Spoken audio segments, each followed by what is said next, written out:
오늘은 1편 또 찬송가도 1장을 불러. 저도 다 같이 일어나서 우리 시편 1편 말씀 봉독할 텐데, 저도 1장 찬송은 많이 안 불러보셨죠?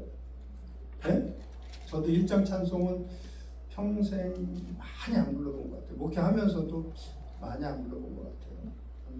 한두 번 불러본 것 같은데, 오늘 부르게 돼서 얼마나 좋은, 다시 부르니까 너무 찬양이 좋더라고요. 우리 시편 1편 6절까지인데 다 같이 의미를 생각하면서 큰 소리로 같이 봉독하도록 하겠습니다.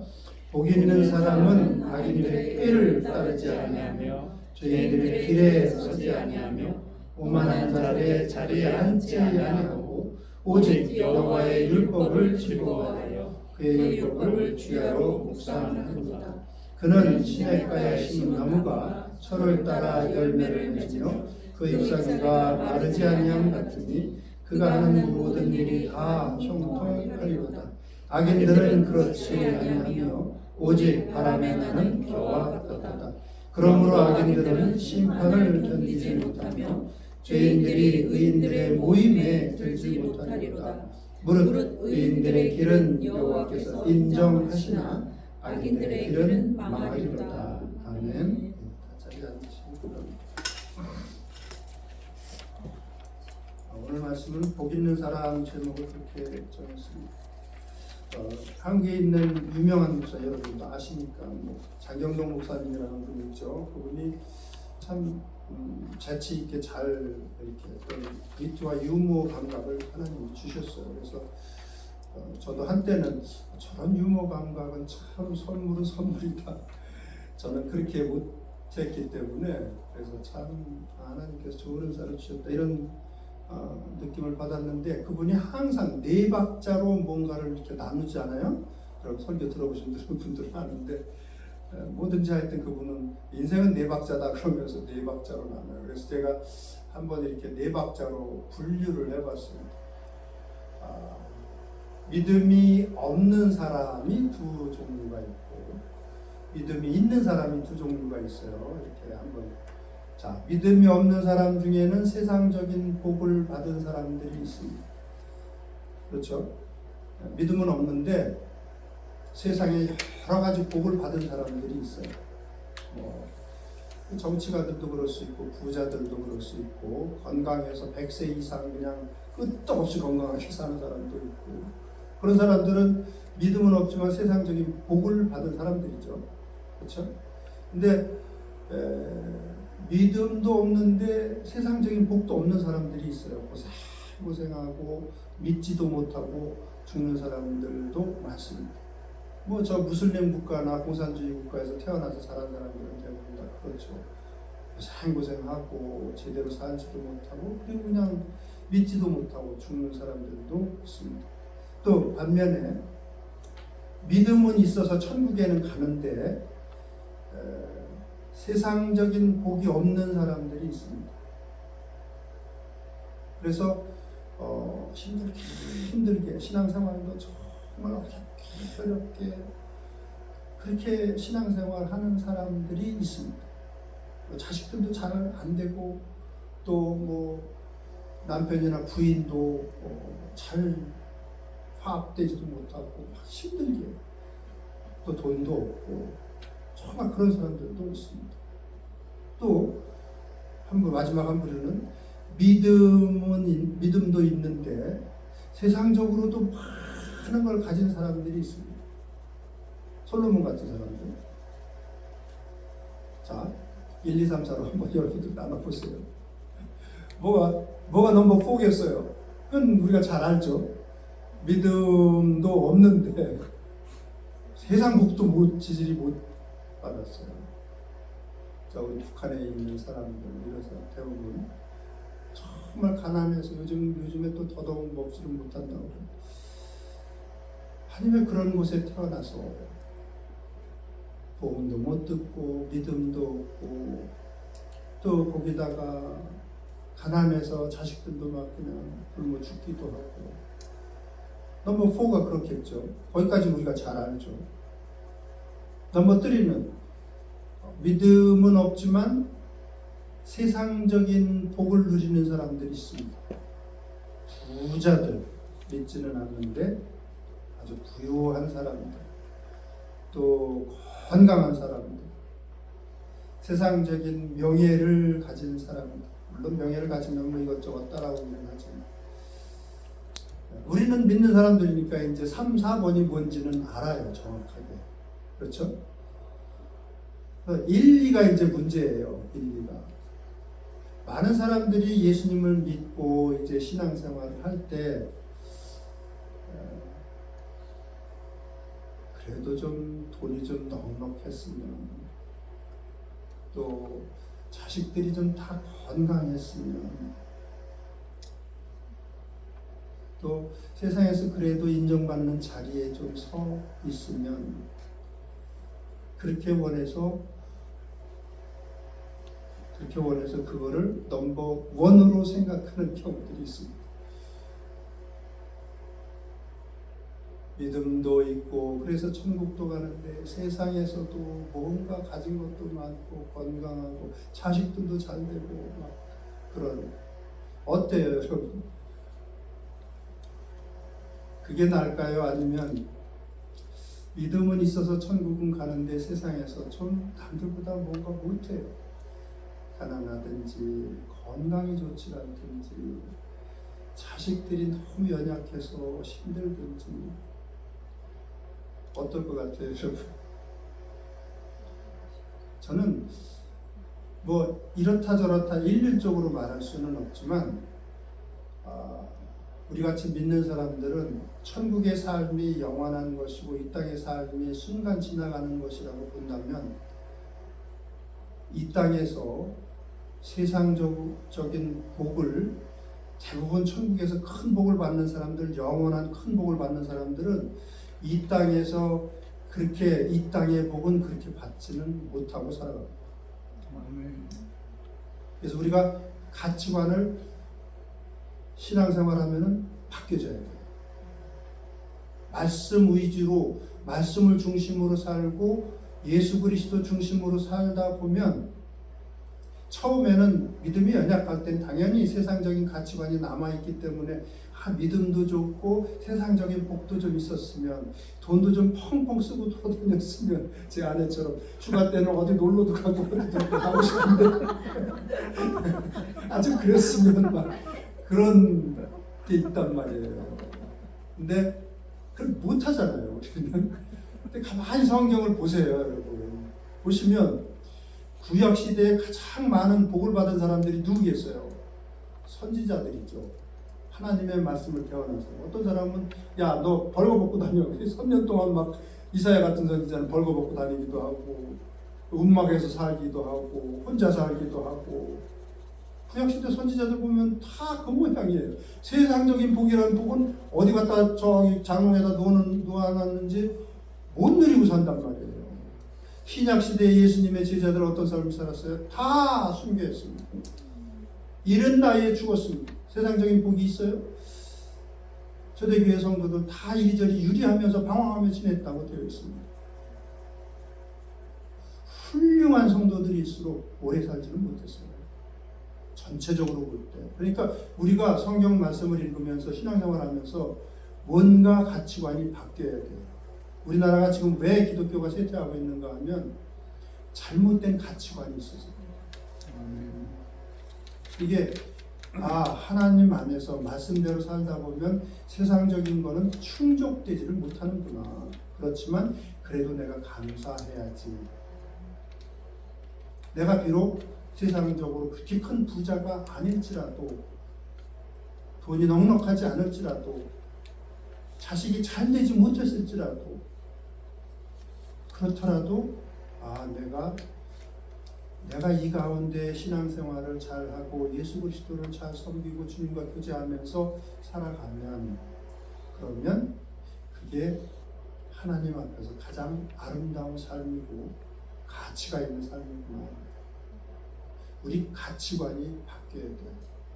근데 우리나라 기독교가 참 잘 못 가르친 게 뭐냐면, 세상적인 복도 받고 하나님 앞에 믿음도 갖는 게 넘버 원이라고 자꾸 가르쳐가지고 그렇잖아요? 그래서 지금 자꾸 미국은 서서히 쇠퇴하지만 우리나라는 막 그냥 급격하게, 그게 아니라는 걸 믿는 사람들, 올바로 믿는 사람들은 알잖아요. 우리는 그건 아니지. 하나님을 향한 믿음은 어려울 때 더 빛나는 거지. 그래서 여기 주변에도요, 어떤 분은 지금도 자식이 속을 썩여요. 속을 썩이는데, 어떤 남자분은. 근데 그걸 좀 뭐라고 할까, 남들 앞에 이렇게 부끄럽게 그렇게 할 필요 없다고. 그렇게 생각할 필요 없다. 그거 아니거든. 우리가 하나님 앞에 더 매달릴 수 있고 하나님과 더 깊이 매달리고 교제할 수 있다면 그건 복이에요. 복의 재료입니다. 그러니까 우리 같이 이제 신앙생활 하는 사람들은, 우리 주변 사람들에게 그런 가치관을 전해줄 수 있어야 돼요. 가르쳐 줄 수 있어야 되고, 넘버원은 세상적인 삶은 금방 지나가기 때문에 큰 관련이 없다. 사실 그렇잖아요. 우리는 다 죽을 텐데 우리 집사님처럼 언젠가는 간단 말이에요. 뜻밖의 금방 갈 수도 있고. 그런데 갔을 때가 문제죠. 이제 거기서부터 영원한 삶이니까. 거기서는 우리 주님과 얼마나 깊이 교제하며 살았는가, 얼마나 주님께 매달렸는가, 그걸로 가치가 평가가 되는데, 그런데 그러니까 오늘 말씀은 복 있는 사람이니까 한번 나누어 보았습니다. 동양인의 복의 개념도 원래는 제가 거기다가 요약본에다가 한자를 써놨는데 복복자를 써놨습니다. 과들복자, 복복자를 써놨습니다. 보일시변의 한일자에 입구자에 받전자입니다. 원래 그러니까 보일시변의 한일자 하나, 입구자 한 사람이 일굴 터전이 있고 밭이 있고, 그리고 보일시가 하나님을 뜻합니다. 물론 신을 뜻하기도 하지만 하여튼 하나님을 뜻합니다. 대부분은. 그러니까 한 사람이 일굴 일할 터전이 있고 먹고 살 터전이 있고 하나님을 모시고 살면 그게 복이라는 거예요. 뭐 중국 사람들도 거슬러 올라가면 다 노아의 후손이죠. 글자를 만들 때 그렇게 만들었습니다. 우리가 일할 터전이 있고 하나님을 섬기고 살면 그게 복이다. 한자들을 가만히 보면 그래서 노아의 후손들이 한자를 만들었다는 것을 알 수가 있어요.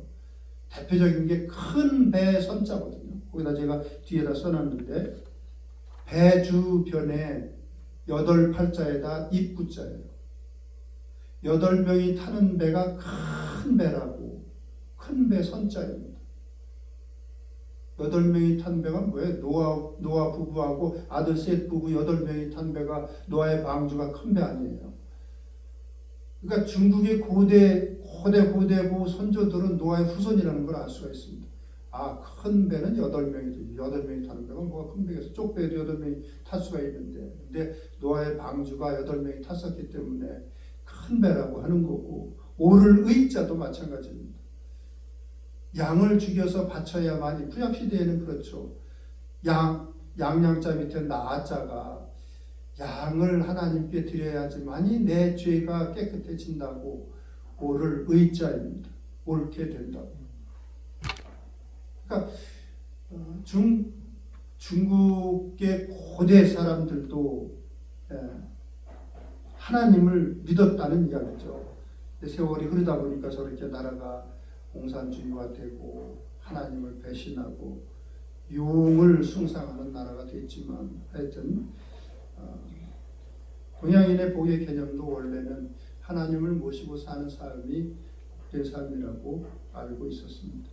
그러니까 첫째는 나 자신의 죄인됨을 깨닫고 회개하고 십자가의 예수 그리스도를 믿고 구세주로 믿어서 하나님의 자녀로 회복되는 복이 첫째 복이고, 두 번째는 내주하시는 성령 하나님을 의지해서 이루는 믿음의 선한 열매들이 풍성하면 그게 두 번째 복입니다.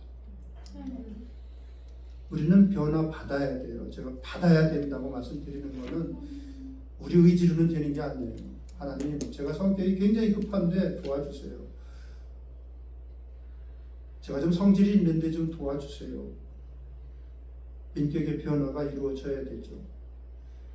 교만했던 사람이 점점 시간이 지나면서 겸손해지고, 또 급했던 사람이 좀 이렇게 잘 맞게 되고, 또 섬김의 열매도 있죠. 물론 섬김의 열매도 있습니다. 우리가 교회를 섬기든 또 어려운 이웃을 섬기든 섬김의 열매도 있습니다. 우리 주님께서는 그런 열매들에 관해서 내가 너희들이 행한 대로 내가 다 갚아주리라, 주님은 약속을 해주셨습니다. 물론 전도의 열매도 있습니다. 누군가에게 예수 믿어야 된다고, 우리는 예수 믿어야 된다고, 우리는 다 죄인인데 믿고 참 생명을 얻어야 된다고. 때로는 죄 중에는 가장 큰 죄가 참된 부모님을 알아보지 못하고 인정하지 못하고 감사하지 못하는 죄라고 그렇게 권면하기도 하고 하면서, 하여튼 전도의 열매를 풍성하게 맺는 것이 복된 삶이고 복된 사람들입니다. 복 있는 사람은 오늘 말씀에서 첫째, 1절에 나오는 악인들의 꾀를 따르지 아니하고 죄인들의 길에 서지 아니하고 오만한 자들의 자리에 앉지 아니하는 그런데 우리가 그런 모습으로 살았었죠. 악인들의 꾀를 따르고 죄인들의 길에 서기도 하고 오만한 자들의 자리에 앉기도 하고 했던 우리의 삶을 회개하고 예수 그리스도를 구세주로 믿어서 영생을 회복한 사람을 복 있는 사람이라고 하나님께서는 말씀하십니다. 그런 자리를 극복하고 예수 그리스도를 믿은 사람들을 복 있는 사람이라고 1절에 가르쳐 주십니다.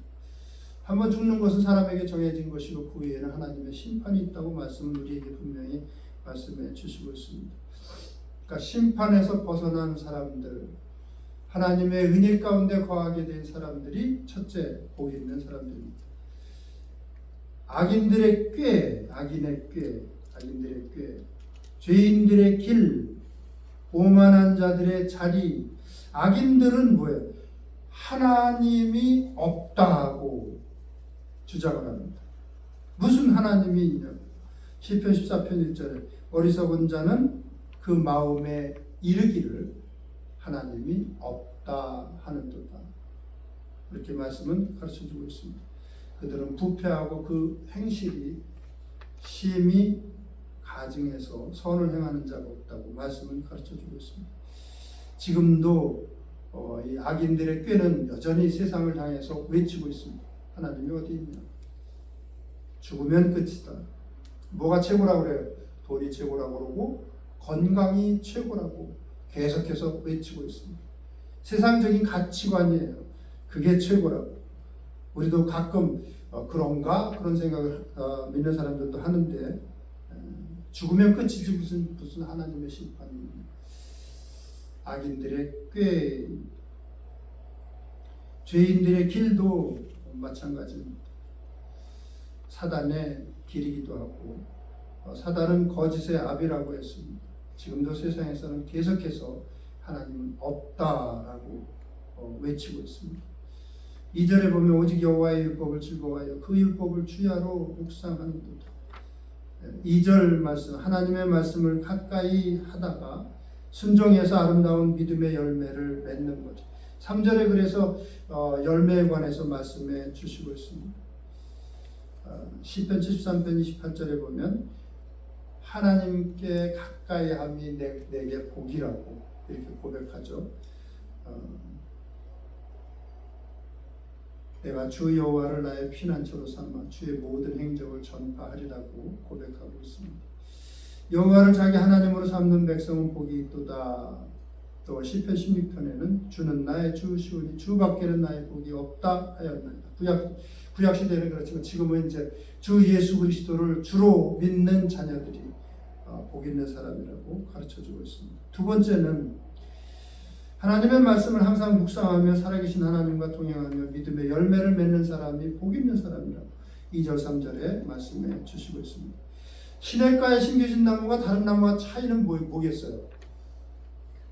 일반 육지에 있는 나무들하고 시냇가에 심겨진 나무하고 차이는 무슨 차이가 있어요? 가뭄이 왔을 때 차이가 나죠. 가뭄이 왔을 때. 가뭄이 오면 땅이 쩍쩍 갈라지고 하면 시냇가에는 그래도 물기가 있는 곳에 있는 나무는 여전히 푸릇푸릇합니다. 가뭄이 왔을 때 그냥 맨 땅에 심겨진 나무들은 그냥 말라 죽습니다. 열매를 맺지도 못하고 말라 죽습니다. 시냇가에 심겨진 나무는 마치 하나님을 믿어 예수 그리스도를 믿어 구원받은 자녀들은 시냇가에 심겨진 나무라고 주님은 오늘 말씀에서 비유해 주시고 있습니다. 윌리엄 틴데일이 이런 이야기를 한 적이 있습니다. 성경은 세상에서 가장 존귀한 보석이며 지상에 남아있는 가장 거룩한 유물이며 신앙의 안내자요 지침서라고 고백을 하고 있습니다. 맞죠? 우리는 구약시대 사람이지만 다윗이 참, 저도 다윗을 보고 정말 놀라울 때가 있어요. 어쩜 구약시대 사람, 3000년 전의 사람이 이럴 수 있을까? 다윗은 두루마리겠죠. 그 당시엔 양피지나 이런 데 쓰여진 하나님의 말씀일 텐데 그런 두루마리를 소중하게 여겨서 많이 가지고 있었던 것 같아요. 그걸 읽고 또 읽고 그러면서 하는 고백이 나로 하여금 주의 계명들의 길로 행하게 하소서. 내가 이를 즐거워함이니이다. 내 마음을 주의 증거들에게 향하게 하시고 탐욕으로 향하지 말게 하소서. 내가 주의 법을 어찌 그리 사랑하는지 내가 그것을 종일 작은 소리로 읊조리나이다 하면서 고백을 하고 주의 말씀의 맛이 내게 어찌 그리 단지요 내 입에 꿀보다 더 단이다. 우리 시대에도 이렇게 고백할 수 있는 사람 많지 않을 거거든요. 하나님 말씀 읽으면서 어쩜 이렇게 달까? 어쩜 이렇게 맛있을까? 저도 그렇게 못하거든요. 다윗은 대단한 사람이에요. 근데 가만히 한번 생각해 보세요. 사랑하는 사람이 만약에 나에게 편지를 썼으면 그걸 귀하게 여기겠죠. 허투루 이렇게 버리지 않을 거예요. 근데 정말 내가 사랑하는 사람이 나에게 글을 썼으면 그걸 귀하게 여기고 보고 또 보고 그러겠죠. 저희들이 연애하고 결혼할 때는 80년대였었어요. 80년대 초반에. 그리고 85년도에 결혼했으니까. 그리고 제가 먼저 오고 제 아내가 저에게 이제 그때는 전화 통화를 그래도 조금씩 했는데 한 통화에 막 1분에 뭐였더라? 1분에 하여튼 꽤 비쌌어요. 2불씩 했었나. 그러니까 전화 통화를 오래 못해요. 지금같이 뭐 카톡이나 있으면 참 좋겠는데 전화 통화를 못하니까 편지를 주로 썼어요. 결혼을 했는데도 불구하고 어디 집안 구석에 있지 아마. 그래 여태까지 간직하고 있어야 다닐 때마다 들고 다니는데 귀하다고 생각이 돼서 차마 버리지 못하고. 근데 하나님을 사랑하는 자녀들은 하나님의 말씀을 대하는 것 보면 알죠. 하나님의 말씀을 귀하게 여기고 감사하게 여기고 읽게 되겠죠. 제가 언젠가 그런 말씀 드렸는데 성령 받은 사람은 한 장 읽으려고 하다가 한 장으로 끝나지 않을 때가 많아요. 아주 바쁜 경우가 아니면 여러분 그런 경험도 하셨을 거예요. 한 장 읽으려고 했는데 한 몇 장, 5장 읽을 때도 있고 그런 경험들이 다 있죠. 왜냐하면 자녀들이기 때문에 그래요. 성령이 우리 속에 계시기 때문에 그렇습니다. 저도 어떤 때는 한 3장만 읽어야지 했다가 그냥 한 10장 넘길 때도 꽤 많고요. 조금만 읽어야지 하다가 이렇게 많이 읽을 때가 많습니다. 제가 그런 이야기를 한 적이 후딱 지금 만들지 말라. 그래서 많은 교인들이 이 성경책을 지금 읽었다가 예배 드릴 때 읽었다가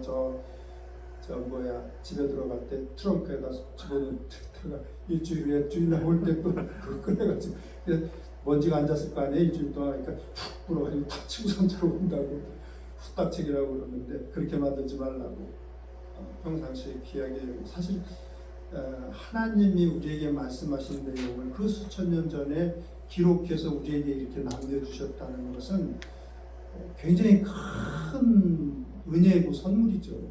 지금 우리가 성경 하나님 말씀을 이렇게 눈으로 읽을 수 있다? 이건 큰 선물이거든요. 정말. 그러니까 귀하게 여겨야죠. 하나님의 말씀을 귀하게. 그렇다고 해서 성경책을 신주단지처럼 옛날 사람들이 그렇게 하라는 뜻은 아니고, 그렇지만 귀한 거니까 하나님의 말씀을 대할 때는, 그래서 우리가 서서 읽기도 하고 또 귀한 거를 이렇게 표현하죠. 두 번째는 그래서 말씀을 항상 귀하게 여기고 사랑하고 또 가까이 묵상하면서 살아계신 하나님과 동행하면서 믿음의 열매를 맺는 사람입니다. 그래서 믿는 우리는 성경 말씀을 대하면 이런 구절이 있었어? 이건 우리가 조심해야겠네? 이런 생각들을 많이 하죠. 성경 말씀이 있으니까.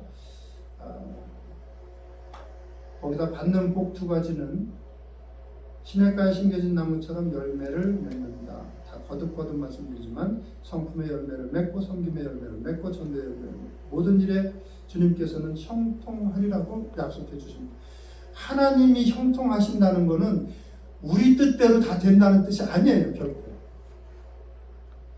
하나님의 뜻이 내 삶을 통해서 이루어져 나간다는 거예요.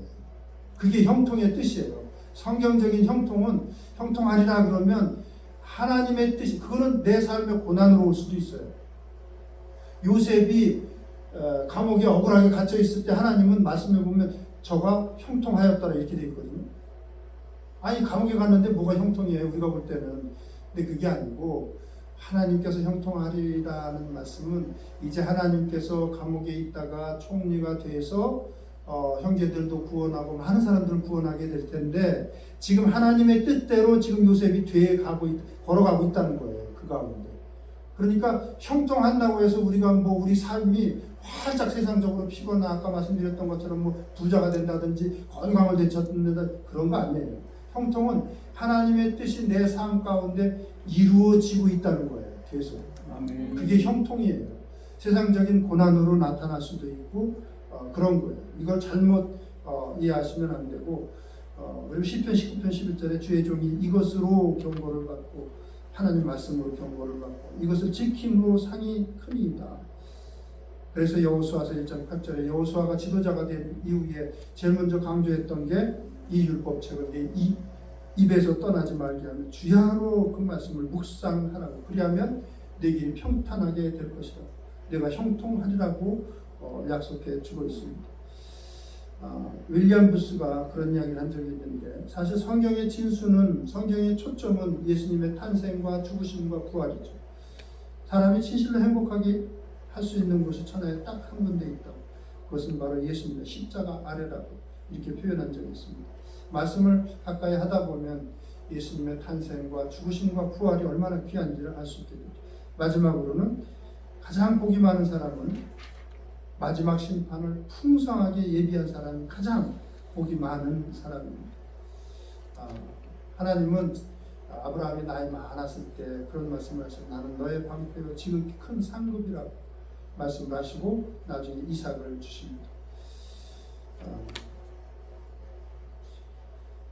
이 땅에서의 사람의 위치는 세상에 살 동안은 중요한 것처럼 여겨집니다. 근데 다 지나가는 것일 뿐입니다. 그런데 이 땅에서의 삶이지만 영원한 천국에 남겨지는 삶이 있습니다. 우리가 남들의 인정을 받든 받지 않든 이게 저는 가장 큰 상은 다른 사람을 좀 믿게 하는 것이 가장 큰 상급이 아닐까. 또 이 땅에서 섬기는 것, 또 우리가 변화받는 것만큼 주님께서는 우리에게 칭찬을 하시고 멸류관을 주실 거예요. 그래서 다니엘서에도 구약시대 사람인데도 하나님께서는 다니엘을 통해서 지혜 있는 자는 궁창의 빛과 같이 빛날 것이요 많은 사람을 옳은 대로 돌아오게 한 자는 별과 같이 영원토록 빛나리라고 약속해 주시고 있습니다. 얼마나 많은 사람, 굳이 아주 많은 사람이 아닐지라도 죄 가운데 있던 사람들을 이렇게 변화시켜서 주님의 자녀로 회복시키는 자들이 가장 큰 상급을 받지 않을까 그런 생각이 듭니다. 보라 내가 속히 오리니 내가 줄 상이 내게 있어 각 사람에게 그가 행한 대로 갚아주리라. 저는 사도 바울은 예수님의 제자들 중에 가장 큰 위치에 가장 가까운 주님의 위치에 있지 않을까 그런 생각이 들어요. 왜냐하면 수많은 사람들이 또 우리에게까지 복음을 전해준 그 시발점을 사도 바울이 이렇게 자기의 삶을 희생해가면서 행했기 때문에 그리고 마지막에 그런 고백을 하죠. 전제와 같이 내가 벌써 부어지고 나의 떠날 시각이 가까웠도다. 나는 선한 싸움을 싸우고 나의 달려갈 길을 마치고 믿음을 지켰으니 이제부로는 나를 위하여 의의 면류관이 예비되었으며 주 곧 의로우신 재판장이 그날에 내게 주실 것이라. 내게만 아니라 주의 나타나심을 사모하는 모든 자에게로다. 이렇게 고백하고 있습니다. 우리 전도사님이 오늘 칼럼에다가 우리 박 목사님하고 저같이 잘 은퇴하는 것이 참 복이라고 이렇게 썼는데 사실은 요즘에는 뭐 사람들이 100세 시대라고 그러니까 저도 모르겠어요. 얼마나 더 살지. 그렇긴 하지만 제 주변에 있는 사람들에게 조금이라도 그리스도의 향기를 또 그리스도의 뜻을 좀 나타내서 한 사람 두 사람 이렇게 변화받는 게 여전히 꿈이고 여전히 그런 삶을 살기를 원합니다. 예수님은 산상수훈 초반 부분에 너희를 위하여 보물을 땅에 쌓아두지 말라 오직 너희를 위하여 보물을 하늘에 쌓아두라. 거기는 점과 동록이 해하지 못하고 도적이 구멍을 뚫지도 못하느니라고 말씀하시면서 거기는 도둑질도 하지 못하니까 하늘에 너희들의 보물을 좀 쌓아놓으라고 영광의 면류관을 쌓아놓으라고 말씀해 주시고 있습니다. 가장 복이 많은 사람은 물론 첫째는 예수 그리스도 믿어서 영원한 생명을 회복한 사람이고 천국의 삶이 예비된 사람이고 둘째는 이 땅에서 그렇지만 섬김으로써 또 주변 사람들에게 섬김으로써 그리스도의 사랑을 나타내고 자신도 변화받고 또 누군가에게 복음을 전해서 그 사람도 예수 그리스도로 자녀로 회복시키는 일을 많이 하는 사람. 그래서 그런 삶을 살아가시는 우리 모두가 되기를 주님의 이름으로 축원합니다. 아멘. 살아계신 아버지 하나님, 우리가 때로는 세상적인 여러 가지